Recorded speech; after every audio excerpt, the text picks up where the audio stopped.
주식회사 네이버는 넘버원 검색 포털 네이버, 국내 최초 어린이 전용 포털 주니어 네이버, 국내 최초 온라인 기부 포털 해피빈을 운영하고 있는 국내 최고의 인터넷 전문 기업입니다. 네이버는 검색을 주축으로 혁신적이고 편리한 서비스를 꾸준히 선보이며 디지털 라이프를 선도하고 있습니다. 각종 인터넷 서비스 지표조사에서 확고한 선두 지위를 확보하며 국내 최고의 인터넷 기업으로 자리매김했습니다.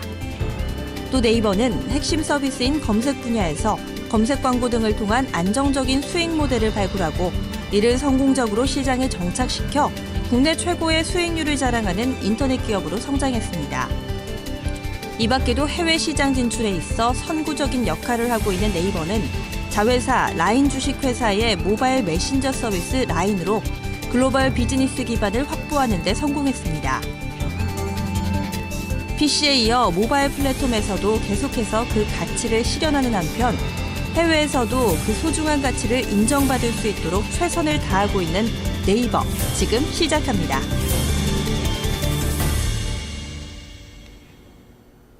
네, 오늘 탐방노트 메리츠 종금증권 김동희 연구원과 함께 네이버 알아보겠습니다. 안녕하세요. 네, 안녕하세요. 네, 네이버 정말 시장에서 새로운 어떤 모바일 쪽이나 그리고 전자상거래 쪽이나 새로운 어떤 성장주로서 사실 부각은 많이 봤는데 주가가 많이 못 가고 있는 그런 모습입니다. 지지난해 주가가 아주 잘 올라가줬고요. 지난해 88만 원 선 도전했다가 못 갔잖아요.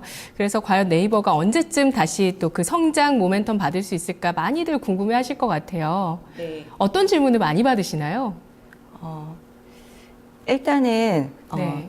네이버의 최근 실적이 시장 기대보다는 좀 부진한 그런 모습을 보여주고 있습니다. 그런 면에서 개선 가능성 여부, 네. 그리고 최근에는 알리바바 바이두가 MSCI 신흥 지수에 편입이 된다고 하면서 네이버에 대한 투자 매력도가 이제 반감되는 게 아니냐라는 우려들이 좀 많으신 상황이고요. 네. 그러면 실적부터 한번 얘기를 해봐야 되겠습니다. 4분기 실적 예상보다 좀 못 나왔다고 얘기해 주셨잖아요. 네. 좀 리뷰해 주실까요? 네, 4분기 실적은 시장 기대치를 좀 하회하였습니다. 그래서 매출액과 영업이익은 각각 7,502억 원, 1,961억 원을 기록을 했고 시장에서 기대했던 예상 영업이익이 2,100억 원대 수준이었음을 감안을 하시면 기대보다는 부진했던 실적을 발표를 했고요.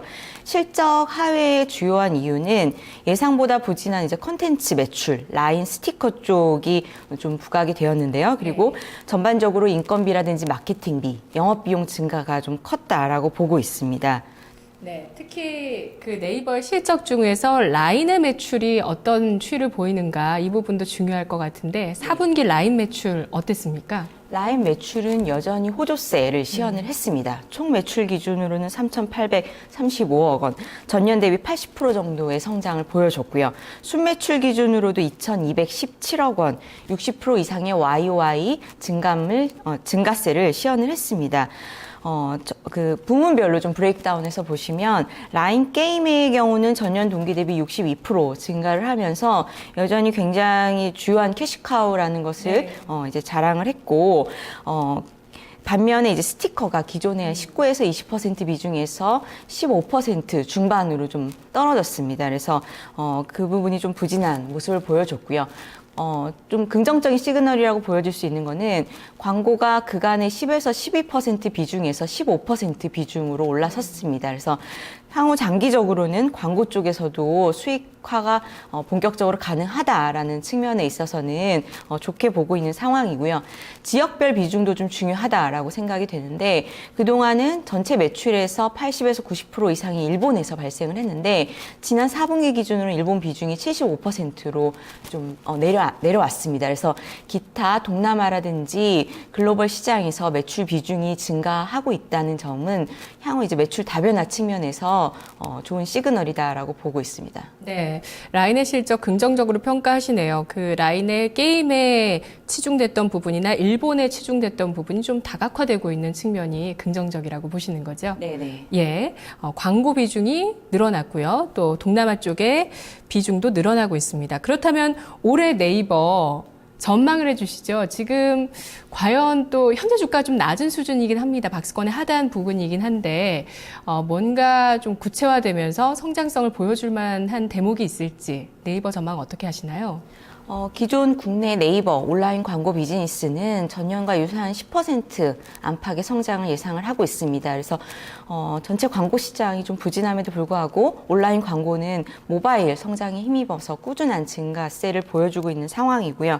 라인은 워낙 급속하게 변화가 되고 있어서 정확한 가이던스를 이제 제시하기 좀 어렵지만 라인의 경우는 총 매출 기준으로 1조 8천억 원, 그리고 순매출 기준으로 1조 1천억 원, 전년 대비 40% 이상의 성장을 보여줄 것으로 예상을 하고요. 전체 네이버의 실적도 매출액은 3조 5천억 원, 그리고 영업이익도 1조 원 수준으로 증가할 것으로 보고 있습니다. 예. 라인의 성장률 전년 대비 40%대면은 아주 높네요. 네네. 네. 지난해 같은 경우는 그 전년 대비해서 이 정도 성장률 60%. 네, 이상 성장을 했고요. 예. 네. 그리고 올해는 이제 한 40%대, 그리고 전체적인 네이버 실적은 매출 25%, 영업이익 36% 성장 전망을 해주셨습니다. 자, 그럼 라인 얘기를 좀 더 해볼 텐데요. 라인 MAU, 그러니까 월간 활동 이용자 수. 네.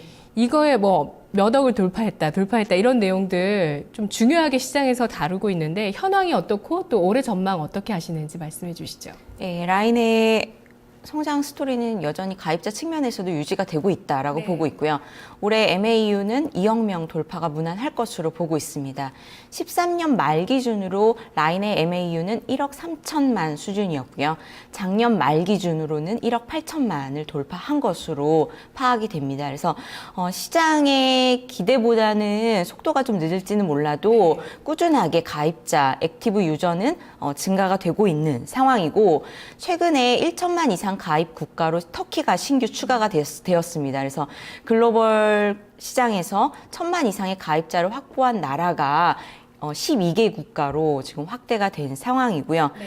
라인의 손익 구조는 현재 오픈이 되진 않았습니다. 그렇지만 작년 기준으로 흑자 기조로 돌아선 것으로 파악이 되고 올해 같은 경우도 라인은 이익보다는 비용 통제를 하는 것보다는 투자를 통한 성장의 목표를 두고 있기 때문에 손익 구조가 급격하게 개선되기에는 속도가 다소 지연이 될 가능성이 있습니다. 예. 올해 라인 관련해서는 투자가 좀 이루어질 것이라는 말씀이시네요. 네. 예. 그러면은 실적에 있어서 조금 부정적인 측면도 투자가 되다 보니까 있을 수는 있겠고요. 네, 그렇지만 라인의 매출이나 이익 자체는 기존 네이버 비즈니스에 없었던 수익 창출이기 때문에 전체 이제 파이가 커진다는 측면에 더 중점을 두셔서 보셔야 될 것 같고요. 네. 네. 그리고 최근 들어서 라인이 신규 서비스 출시를 좀 본격화하고 있습니다. 그래서 그런 면에서는 마케팅이나 프로모션 비용이 지출이 될 가능성이 있다라고 보고 있습니다. 네. 자, 그러면 라인 같은 경우는 워낙 급속하게 성장을 하고 또 분기마다 다른 모습이라고 해주셨는데 이제 신규 서비스가 나오는 것들이 있을 것이고 또 어떤 게 좀 캐시카우로 자리 잡게 될 것인가 이런 게 아직은 확실치가 않다는 말씀이신가요? 신규 서비스 상황과 앞으로의 출시 일정 좀 설명해 주세요. 네, 네. 라인페이는 지난해 12월에 출시가 되었고요. 네. 그리고 이번 1월에 금년 1월에 라인 택시라고 일본 지역에서 출시가 되었습니다. 그래서 라인페이 같은 경우는 현재 라인 웹스토어, 라인 딜, 라인 택시 등에서 사용 가능하고 국내 카카오페이와 유사하게 송금, 출금, 결제 등이 간편하게 진행이 되는 모바일 결제 서비스라고 보시면 되고요. 네. 라인페이는 현재 일본을 비롯한 해외 시장에서 가맹점 확보에 좀 주력을 하고 있고 그리고 라인 뮤직이라고 해서 음악 서비스를 좀 신규로 출시할 예정인데 상반기 내에 론칭될 것으로 예상하고 있습니다. 네. 라인 뮤직이 또 새롭게 런칭되네요. 네. 핀테크가 지금 시장에서 주요 이슈가 되고 있는데요. 정부에서도 이제 규제를 없애면서 이쪽 분야를 키워나가겠다는 의지를 보여줍니다. 네이버도 이런 서비스 앞으로 어떤 식으로 좀 전개시킬지 이런 부분들 설명해 주세요. 일단은 네이버는 국내에서 네이버 페이 서비스를 상반기 내 출시하겠다라고 밝혔고요. 결제 서비스 관련해서는 이용자의 편의성 제고라는 측면에 있어서 적극적인 움직임을 보여줄 것으로 예상을 하고 있습니다. 그리고 일본이라든지 국내 금융기관들과도 협업을 통해서 지금 준비를 하고 있는 상황이고요. 그렇지만 시장에서 좀 기대하고 있는 인터넷 은행이라든지 본격적인 금융 서비스는 좀 더 이제 중장기적인 이슈로 접근을 하셔야 될 것으로 보고 있고, 회사 공식적으로도 아직까지 이제 검토되고 있다라고 밝히고 있진 않은 상황입니다. 그래서 네이버 페이는 국내에서 기존의 체크아웃이라든지 마일리지 등을 이제 통합해서 모바일과 PC를 연동하는 형태의 서비스를 상반기 내에 출시할 것으로 보고 있습니다. 예. 자, 이제 마지막으로 투자 의견 좀 정리를 해볼까 하는데요. 지난해 88만 원 돌파하지 못했던 이유가 라인이 IPO를 한다라는 내용이 있었고요. 그리고 올해 지금 최근에 64만 원대를 깼었던 순간이 있었거든요. 바로 얼마 전이었죠. 그때 이후도 알리바바와 바이두가 MSCI 편입한다라는 내용들이었어요. 어떻게 보면 수급적인 이슈들이 지금 네이버의 주가의 고점과 저점을 만들고 있는 것 같은데 어떻게 보시는지 투자 의견 정리해 주시죠. 네, 네이버에 대해서는 현재 시점에서는 강력하게 매수해야 된다라고 보고 있고요. 목표가 110만 원을 제시를 드리고 있습니다. 네. 네이버는 지난 한 해 주가가 좀 박스권에 갇혀 있는 모습을 보여줬었는데, 올해는 라인의 액티브 유저라든지 그리고 손익구조 측면에 있어서도 본격적으로 수익 창출이 가시화된다는 측면에 있어서 긍정적으로 보셔야 된다라고 판단이 되고요. 최근에 4분기 실적이 발표가 되고 실적이 생각보다 좋지 못했고, 그리고 지난주에 알리바바 바이두가 MSCI 신흥지수에 편입이 된다고 하면서 상대적으로 아시아의 이제 기관 투자가들이 MSCI 신흥지수를 따라가는 포트폴리오의 경우는 바이두나 알리바바를 편입해야 하기 때문에 네이버에 대해서 이제 좀 비중 조절을 한다라는 우려로 주가가 좀 하락을 했었고요. 근데 저는 그러한 우려들은 좀 과도하다라고 보고 있습니다. 일단은 MSCI 지수 조정은 올해 11월 정도에 있을 것으로 예상을 합니다. 그래서 포트폴리오 리밸런싱이라고 하기에는 시기적으로 아직 시간적인 여유가 굉장히 많이 남아 있다라고 보고 있고, 그보다는 좀 네이버를 좀 매도하기 위한 익스큐즈 정도라고 판단이 되고요.